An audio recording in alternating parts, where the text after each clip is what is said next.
good morning, or good afternoon, depending on where you're joining from. My name is Jermaine Whiteside. I am a doctoral candidate at Liberty University School of Divinity, and this research is presented in my personal capacity through my affiliation with IAM of America, Inc. I want to begin not with a concept, but with a scenario. Imagine a seminary student submitting a spiritual reflection, an honest account of doubt. In a healthy formation context, that moment invites discernment, relational engagement, and theological care. Instead, the essay is evaluated by an AI grading system. The student receives a score of 58 out of 100. The system has interpreted emotional struggle as a deficiency. No human educator ever reads the work.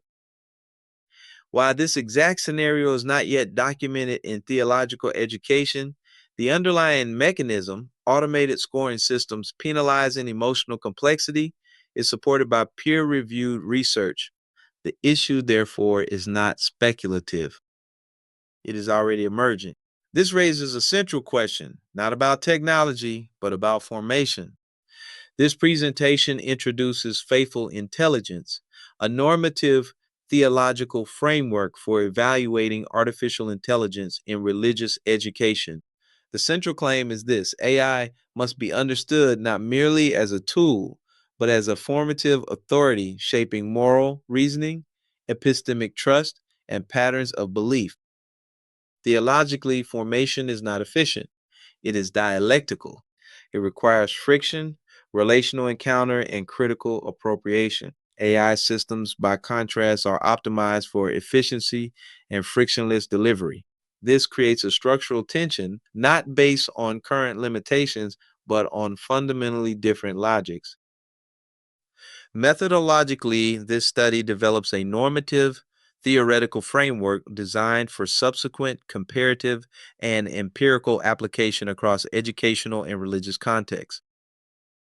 The session will move through the problem, the framework, three applied scenarios, four field aligned cases, a governance model, and open discussion. I welcome engagement throughout. This slide represents a transition that many of our institutions are already navigating, often without a theological framework for doing so. On the left is the traditional formation environment, text shaped by centuries of interpretive tradition, educators who bring pastoral judgment and relational accountability, and communities whose shared life is itself formative. Importantly, formation includes struggle. As Thomas Groom argues, difficulty is not incidental to formation, it is constitutive of it. On the right is the AI-mediated alternative. A student submits a query, a large language model processes it, an output is generated. The process is efficient, consistent, and scalable, but it is also, this is the claim, categorically different from formation, not merely less effective at it. Artificial intelligence is not only changing access to information, it is reshaping what counts as theological knowledge, who functions as authority, and which forms of engagement are rewarded. In that sense, AI is already operating as a formative authority within educational environments. Mary Hess demonstrated that digital media are themselves formative environments. They do not simply deliver formation, they shape it. AI extends this dynamic by introducing a new risk: the systematic displacement of formative engagement, what we might call cognitive and relational processes, with optimized content delivery. This shift is not theoretical. The European Union's AI Act, enacted in 2024, classifies AI used in educational assessment as high risk, with compliance required by August 2026. That regulatory judgment is appropriate but incomplete. Regulators ask whether AI systems are safe. Religious education must ask whether they are formative. These are not the same question. Transition: before we can answer that question, we need to identify the mechanism. I refer to this as algorithmic authority. This diagram maps the mechanism underlying the problem. A student poses a theological question. The query is processed through a large language model, an opaque statistical system trained on vast textual data, including material that reflects existing theological assumptions and biases. An output is generated and returned. At the point of reception, if no critical theological intervention occurs, that output is often received as authoritative. I define algorithmic authority as the tendency of automated systems to present probabilistic bias encoded outputs as epistemically authoritative, thereby bypassing the interpretive traditions central to religious formation. This mechanism explains how AI systems begin to function not merely as tools, but as formative authorities within educational environments. This is not hypothetical. A 2025 systematic review of 137 empirical studies found that algorithmic systems are already functioning as epistemic authorities in education, shaping access to knowledge, framing interpretive possibilities, and influencing ethical reasoning. The risk is not primarily that AI is incorrect. The risk is that it is authoritative while partial, confident, coherent, and selectively incomplete. Consider a documented example. In 2023, Ralph Peter Ryman of the Evangelical Church in the Rhineland demonstrated that ChatGPT placed John Calvin in the 20th century. The system presented this claim with complete authority. Without critical evaluation, a student receives not only incorrect information, but a distorted tradition. Research on automation bias further demonstrates that users tend to over rely on automated outputs, especially when those outputs are presented with confidence. In a theological context, this creates a specific vulnerability. Students trained to trust authoritative voices may transfer that trust to algorithmic systems. Transition: if algorithmic authority is the mechanism, the next question is whether existing ethical frameworks are sufficient to address it. Comparison on this slide is not a critique of secular AI ethics. Frameworks such as Florida and Cal's AI for People principles, beneficence, non-maleficence, autonomy, explicability, and Shannon Valor's techno-moral virtue ethics represent significant and necessary contributions. They establish clearly that AI systems carry ethical stakes. However, the distinction here is not one of adequacy, but of scope. Secular frameworks evaluate AI in terms of outcomes, whether systems produce beneficial, fair, and accountable results within society. These are essential questions, but they operate at the level of what Michael Burdett describes as proximate concerns. Faithful intelligence operates at a different level.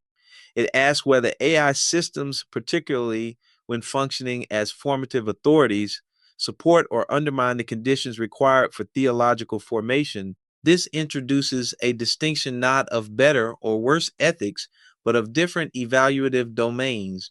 Burdett's distinction is helpful here. Proximate concerns focus on what AI does, its outputs, impacts, and measurable effects. Ultimate concerns focus on what AI does to us, specifically to our capacity for the kinds of knowing, reasoning, and formation that theological education seeks to cultivate.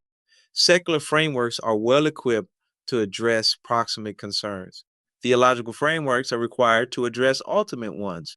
This distinction also clarifies the cross traditional applicability of the framework. The argument is not derived from a single theological tradition and then extended outward. Rather, traditions such as Jewish Aruda, Islamic Tarbiyah, and Christian shared praxis converge on a common insight. Formation depends on relational, dialogical, and interpretive processes that resist automation. The claim, therefore, is not sectarian, it is structural. Transition: if this distinction holds, the next step is to define the principles that follow from it. The four principles on this slide are derived from the formation argument itself. They are not a checklist. They are four ways of asking the same question. Does this AI deployment support or undermine the conditions required for theological formation? First, human dignity.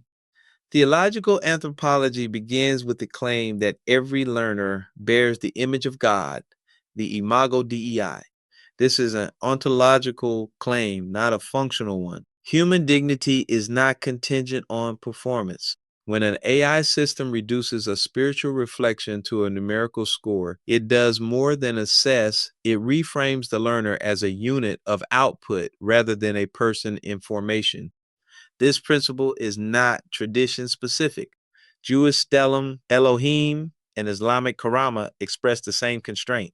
The learner cannot be reduced to data without theological consequence. Second, stewardship. The deployment of AI in education is not neutral. It is a stewardship decision. As Pope Francis argues in Laudato Si, the technoscientific paradigm must be evaluated in terms of its impact on human flourishing. In educational context, this means asking whether technologies are entrusted with roles that properly belong to human formation. The Islamic concept of amana, sacred trust, reinforces this. Educational formation is not a process to be outsourced without accountability. Third, discernment. This is the load-bearing principle. Groom's model of shared praxis shows that formation requires more than cognition. It requires what he describes as the integration of critical reason, memory, and imagination, what we might call cognitive engagement. Conation is the dimension of knowing that involves will, commitment, and personal appropriation. It cannot be reduced to information processing. AI systems do not lack conation, they are designed without it. They optimize for efficiency and coherence, often by removing the friction through which discernment forms. If discernment is central to formation, then systems that bypass or compress it must be evaluated with particular care. Fourth, accountability. Institutions remain responsible for the formation they mediate. This requires ongoing evaluation, not a one-time ethical approval. The detect, evaluate, recalibrate cycle provides a governance structure for doing so. Westerhoff warned that reducing formation to instruction was already a category error. AI risks scaling that error into a system. Close the slide. Taken together, these principles do not prohibit AI. They clarify the conditions under which its use remains theologically coherent. Transition. Let me now show what this looks like in practice at the institutional level.